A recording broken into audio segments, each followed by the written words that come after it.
Hello, good afternoon. This is your News 4 Now update. I'm Kay Ingram. And we're following a series of very large fires in New Jersey. Chopper 4 was over one of the biggest in West New York. Now, in total, 5 businesses were heavily damaged. News 4's Tracy Strahan is in West New York with an update for us. An incredibly busy morning here on Bergen Line Avenue. And they're still putting a lot of water on this 5-alarm fire that not only impacted 5 businesses, but also apartments of families who are now homeless. How all of this started around 4:22 this morning on the 6,000 block of Bergen Line. Those flames could be seen shooting into the sky for miles, and that heavy black smoke filled streets all around. This impacted 5 stores on this strip, but also one of them had apartments on top. And according to West New York's mayor, 11 families are now homeless. Chopper 4 was over the scene early this morning. The smoke was so intense, it actually drifted across the Hudson River. Now, a lot of people here have been urged to keep their windows and doors shut because that smoke is that intense. And so far, no injuries have been reported. That's the very latest from West New York. I'm Tracy Strahan, News 4 New York. Those images are incredible. Thank you, Tracy. And just a few miles away, crews fought this fire in Union City. This building is also on Bergen Line Avenue. Firefighters have been on the scene for the last 3.5 hours. Now, there's no word yet on any injuries or a cause. And we have a crew there, and we'll have much more for you coming up on News 4 at 4. In Plainfield, New Jersey, firefighters spent the morning watching for hot spots after a massive fire damaged several stores there. It started around 6 last night and burned for hours. Firefighters from several cities were called in to help, and luckily, no one was hurt. So far, no word yet on the cause. Now, we've got new information about a fiery crash on the Cross Bronx that left a grandmother dead. Police have arrested one of the truck drivers involved in the chain reaction crash that happened on November 29th. 43-year-old Abdullah Bruce is charged with aggravated unlicensed operation of a motor vehicle and driving without a license. The victim, Shellyville Saint, was a beloved special education teacher in the Bronx and a basketball coach.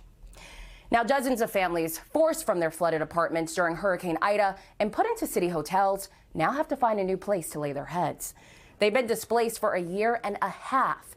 News website The City reports 70 families got notices last month that their last day in hotels will be February 28th. That's because federal and city funding for temporary housing for them expired last year. According to the letter, the city has been footing the bill for roughly 100 units. Ida brought record rainfall back in September of 2021, flooding Queens residents out of their homes. Now, remember when Rihanna had jaws dropping with this 2018 Met Gala look? I do. Well, the Pope-inspired costume easily goes down as one of the most talked about looks of the event. Now, Madame Tussauds New York has preserved the Fenty founder with a new wax figure. You can see the mini dress with matching headdress and coat in the Glow Gala room.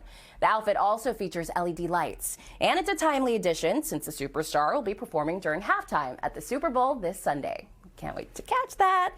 Well, Valentine's Day is just around the corner, right? And when it comes to dating, New York City is making the list as one of the top dating cities in the U.S., at least when it comes to the percentage of dating events. Now, Time Out New York says the event ticketing app Eventbrite put together a list of the top dating cities based on how many dating events they host. Boston is number 1, New York number 2, followed by Philly, Denver, and Seattle. Las Vegas, not so lucky, was actually named the worst for dating. How about that? Kay, you had me at hello.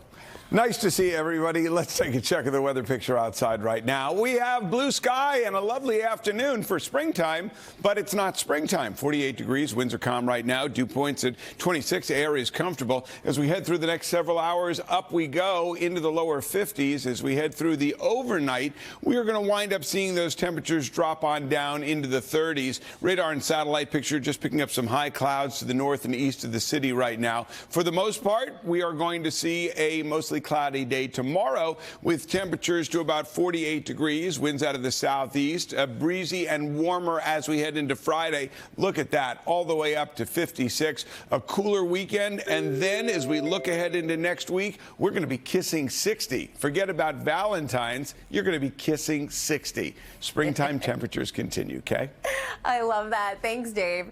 Well, that's it for now. I'm Kay Ingram. Thanks for joining us.